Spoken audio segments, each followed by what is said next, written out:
we are in first alert weather mode as a powerful storm moves through the Bay Area. Taking a live look outside, this system is bringing heavy rain and gusty winds. You can get a good idea of the conditions from our cameras there. The rain isn't coming down as hard in some areas, but it's still pretty windy out there.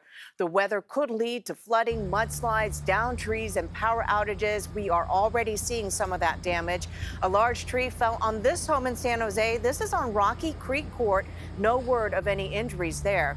Also in San Jose, officials are keeping a close eye on the Guadalupe River. With heavy rains come flooding concerns, putting encampments along the bank at risk. Thankfully, so far today, we have not seen any major issues. In San Francisco, a large tree toppled over a hillside, blocking lanes of a busy street.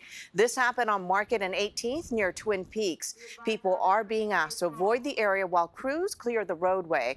Let's now check in with Darren Peck with the latest on this storm. Darren? There are a lot of elements to discuss, but I think the one I want to start and use this time with, Andrea, is the rain that's still to come tonight. Because even though we have seen the majority of the widespread steady rain, we're in that second phase of this storm where it's going to be able to produce the other stuff, the more intense localized downpours. And there's one part of the bay that looks a little more vulnerable to that over the course of the evening than just about any other, and it's the South Bay. Just because of the way this storm is aligned and where the center of it's positioned, it's going to start pulling in lines of heavier rain. Some of these are going to have convective lines in them that are going to set up over the Santa Cruz Mountains, the southern Santa Clara Valley, and south from there along 101, like down through Coyote Valley and down towards Morgan Hill. Take a look at some of the time frames on here and watch what happens as we go through the evening. There's kind of this persistent focus of this stationary redeveloping line of heavier rain down here. So some of this is going to come with heavy downpours. Some of this could come in the form of thunderstorms with small hail, maybe even somewhat more severe weather than that. You know, it's isolated. You could even see a funnel cloud mixed in with some of this stuff, although that'd be on the lower end of possibilities. The main takeaway is it's going to be a busy night for the South Bay. Not to say we're not still going to have rain across the rest of the bay. We will. It's just not going to be as focused as it will be in the South Bay. We're all still in this in terms of rainfall until we finish tomorrow. One of the other primary focuses from the rain we've already gotten, there is a flood warning up here for parts of the North Bay. Some of the streams and creeks are already rising to their banks. So through Sonoma County, be particularly careful around some waterways. And the same thing as we take a look down here, down towards the South Bay. We're going to have a lot more on this coming up in the complete forecast in a few minutes. Andrea, back to you. All right, thanks, Darren. The storm is causing power outages for some communities. Here is a look at the current PG&E outage map. You can see there are some outages scattered across the region at this hour. In the North Bay, crews are busy cleaning up storm damage in Santa Rosa. That's where we find Ann Makovec. She's live for us there. Ann, what's going on? Yeah, tens of thousands of people are without power right now. I'm in one of many neighborhoods that is without power. It's going to be for several hours now because PG&E is not even on scene in this huge tree that you see here behind me. Well, a couple of them.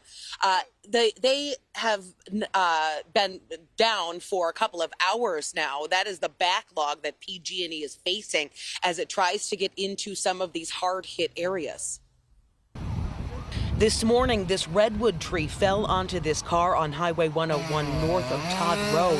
It took rescuers about a half an hour to cut a man out of the wreckage. He was taken away with significant injuries. There have been so many falling trees, the fire department lost count.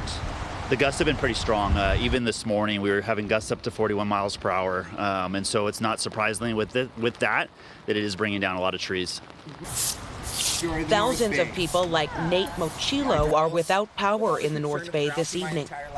My wife just got a notification saying that we may have power by 8 o'clock. So just doing yard work. How long have you been out? Since about 11 o'clock this morning.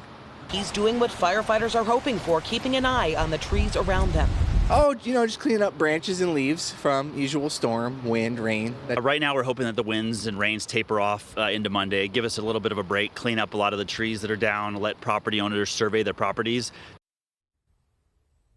Yeah, but it is still raining here in Santa Rosa, and he talked about those gusts. All of a sudden, the wind just whips up, and that is the danger here. All of the saturated ground that we're walking on, you never know what is going to fall next when it comes to trees or power lines. So it's a dangerous situation, and firefighters have really asked people to avoid being out if you don't have to be. And I would recommend being inside if you can, Andrea.